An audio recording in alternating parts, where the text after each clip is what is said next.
భోగి, సంక్రాంతి, కనుమ అని 3 పండగలు వస్తాయి. నిజానికి పండగ అంటే దాని అర్థం ఏదో పిండి వంటలు చేసుకు తినడం తప్పని కాదు, కొత్త బట్టలు కట్టుకోవడం తప్పని అసలు కాదు. కానీ దాని యొక్క యథార్థమైన విశేషాన్ని తెలుసుకుంటే అబ్బా, ఇంత పవిత్ర హృదయంతో వీటిని పెట్టారా అనిపిస్తుంది. భోగి అన్న మాటకు అర్థం ఏమిటంటే భోగం అనుభవించేటటువంటి రోజు అని.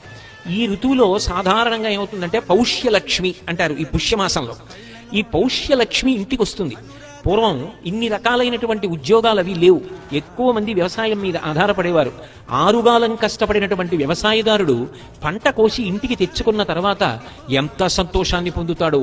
ఆ గాదెల నిండా ధాన్యాన్ని చూసుకుని పరమ సంతోషపడితే ఆ ధాన్యం సమస్త ప్రాణికోటి తిని కడుపు నిండితే చక్కగా వృద్ధిలోకి వచ్చి అందరూ శాంతియుతంగా ఉంటారు. ఆకలి కేకలు ఉన్న చోట మీరు ఏ ధర్మ ప్రవచనం చెప్పినా ఎవడూ వినడు. ఆకలి కేకలు ఉన్న చోట శాంతి పాటించమంటే సాధ్యం కాదు. శాంతికి మొదటి కారణం ఏది అంటే అందరి కడుపు నిండాలి.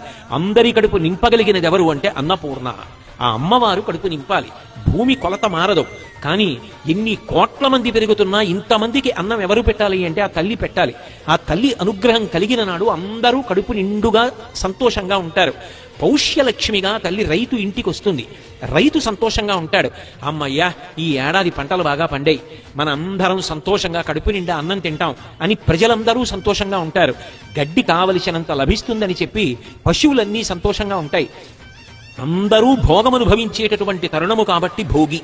బాహ్యంలో ఇంత కష్టపడిన రైతు విశ్రాంతి తీసుకునేటటువంటి సమయం. అమ్మయ్య, పంట ఇంటికి వచ్చిందని పరమ సంతోషంతో విశ్రాంతి తీసుకుని మానసికమైన ఆనందాన్ని పొందడానికి వెడతాడు.